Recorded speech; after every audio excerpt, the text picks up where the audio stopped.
అందరికీ నమస్తే అండి. Welcome to Devi food blogs. మీ అందరికీ అడ్వాన్స్గా ఉగాది శుభాకాంక్షలు అండి. ఈ సంవత్సరం కన్నా కొత్త సంవత్సరంలో మీరు రెట్టింపు ఆనందాన్ని పొందాలని నేను మనస్ఫూర్తిగా కోరుకుంటున్నాను. మీరందరూ బాగుంటేనే కదా నేను బాగుండేది. మా పల్లెటూరు స్టైల్లో ఉగాది పచ్చడి ఎలా రెడీ చేసుకుంటామో మీకు చేసి చూపిస్తానండి. ఉగాది పచ్చడికి మెయిన్గా ఉండవలసింది వేప పువ్వు కదండి. ఈ వేప పువ్వు అయితే మాకు చాలా కష్టమైందండి ఈ కొంచెం తేడానికి. ప్రతి ఇంటి దగ్గర కూడా 2 చెట్లు ఉంటాయండి వేప చెట్లు.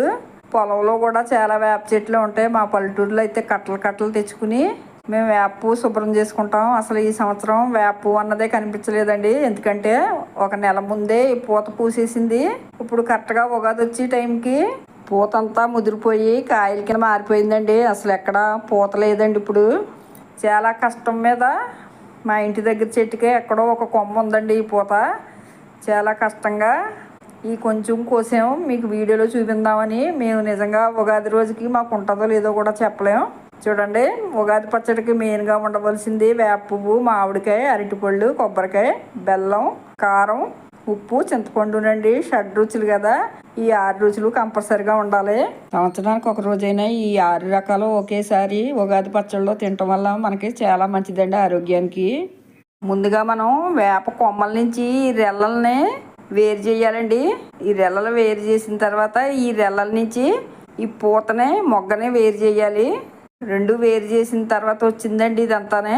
ఇప్పుడు ఈ 2 కూడా మనం రేకలనే మొగ్గనే వేరు చేయాలి. మళ్ళీని దీనికి ఒక ప్రాసెస్ ఉంటుందండి. చూడండి, ఇలా వేరు చేసిన దాన్ని చేతితో సున్నితంగా నలుపుకోవాలి.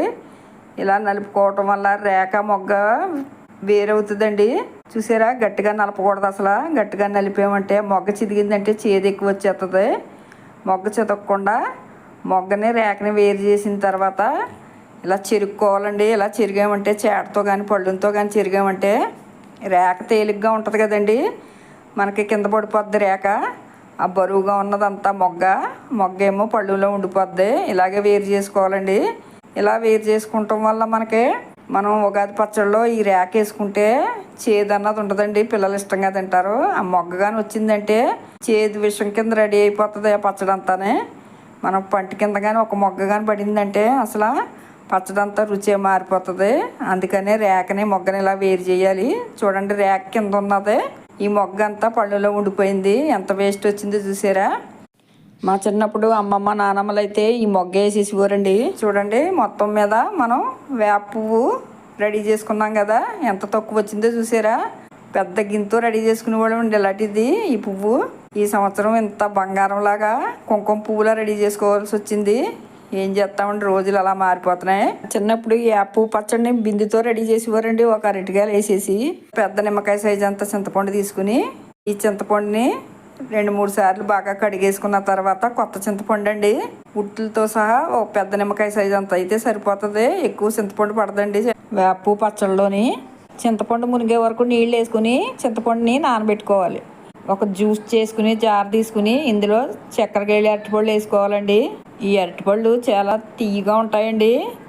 ఉగాది పచ్చడి చేసుకుని అరటిపళ్ళు మిగల ముగ్గు ఉండాలి.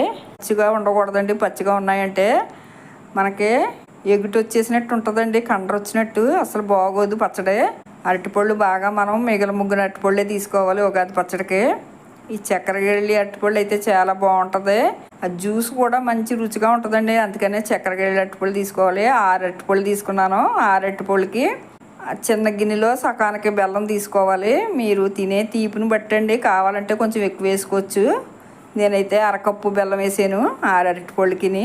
అరటిపళ్ళు చాలా స్వీట్గా ఉంటాయండి, అందుకని బెల్లం తక్కువ పడుతుంది. కావాలంటే ఎక్కువ వేసుకోండి. ఈ అరటిపళ్ళు ముక్కల్లోనే బెల్లాన్ని చింతపండుని గుజ్జులా రెడీ చేసుకుని వేసుకోవాలి. మిక్సీ పట్టేసుకోవాలి మెత్తగానే.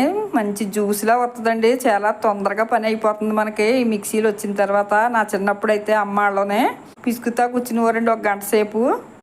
ముక్కల్లాగా అసలు తినేటప్పుడు బాగుండేది కాదు. ఇలా చేసుకోవటం వల్ల క్రీమ్లా జ్యూస్లా రెడీ అవుతుంది, తొందరగా అయిపోతుంది. ఇందులోనే ఒక కొబ్బరి చిప్పని చిన్న చిన్న ముక్కలుగా కట్ చేసుకుని, కొబ్బరి ముక్కలు అయితే ఎక్కువ వేసుకుని మామిడి ముక్కలు కొంచెం తక్కువ వేసుకోవాలండి.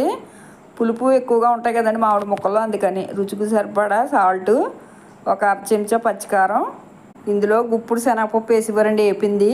శనగపప్పు అయితే కొంచెం ఎక్కువ వేసుకునే వాళ్ళమి. మా చిన్నప్పుడు ఇలా ఇదే విధంగా చేసేవారండి. చూసారా అండి, వేప పువ్వు అయితే ఒక గిన్నెడు వేసుకునేవాళ్ళమండి. ఇప్పుడు కాలం మారిపోయిందండి.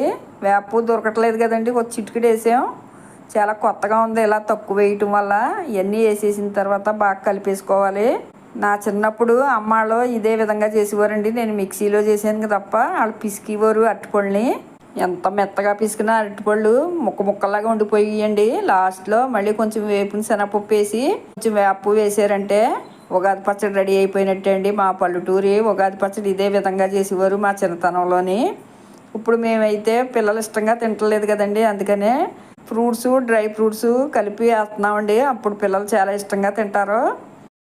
ద్రాక్ష పళ్ళు ముక్కలు, దానిమ్మ గింజలండి, యాపిల్ ముక్కలు, జీడిపప్పు ముక్కలు, ఖర్జూరం ముక్కలండి, కొంచెం కిస్మిస్. ఇవన్నీ మనం ఎక్స్ట్రా వేస్తున్నాం కాబట్టి పిల్లలు ఇష్టంగా తింటారు. యాపిల్ ముక్కలండి, ద్రాక్ష ముక్కలు. ఫ్రూట్ సలాడ్లా ఉంటుందండి. ఫ్రిడ్జ్లో పెట్టి తింటే చాలా బాగుంటుంది. ఈ ఉగాది పచ్చడిలో రకరకాల ఫ్రూట్స్ డ్రై ఫ్రూట్స్ వేయటం వల్ల చాలా రుచిగా ఉంటుందండి. ఖర్జూరం ముక్కలు, కొంచెం కిస్మిస్ కూడా వేసుకోవాలి. కిస్మిస్ తక్కువ వేయండి.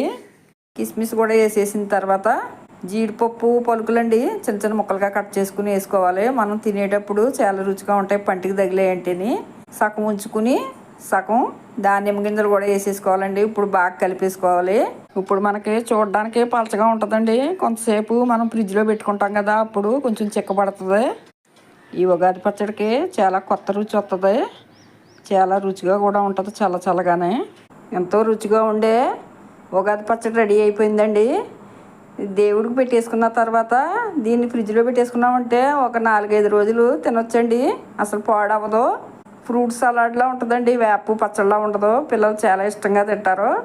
ఒక కప్పు తినమంటే 4 కప్పులు తింటారండి. ఈ విధంగా చేస్తేనే వాళ్ళకి నచ్చినట్టుగా మనం చెయ్యాలి. వాళ్ళు తింటేనే కదండి మనకు ఆనందం. చూడండి, చూడడానికి కలర్ఫుల్గా ఉంటుంది. ఈ ఫ్రూట్స్ అన్నీ వేయటం వల్ల తినడానికి కూడా చాలా రుచిగా ఉంటుందండి.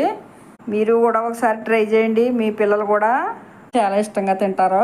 చూడండి, ఒక కప్పులోకి 4 గరిటెలు వేసుకున్నామంటే చిక్కగాని కాకుండా పలచగాని కాకుండా ఉంటుందండి. ఫ్రిడ్జ్లో పెట్టుకుంటే మరింత రుచిగా ఉంటుంది. దేవుడికి పెట్టేసుకున్న తర్వాత ఫ్రిడ్జ్లో పెట్టుకున్నారంటే చాలా రుచిగా ఉంటుందండి. ఒక స్పూన్తో తీసి చూసామంటే రకరకాల ఫ్రూట్స్ డ్రై ఫ్రూట్స్ ఉంటాయేమో అండి. చాలా రుచిగా ఉంటుంది. తప్పకుండా నేను చెప్పినట్టుగా ట్రై చేయండి. ఈ వీడియో కనుక నచ్చినట్లయితే లైక్ చేయండి, షేర్ చేయండి, సబ్స్క్రైబ్ చేయండి. మళ్ళీ కొత్త వీడియోతో కలుద్దాం.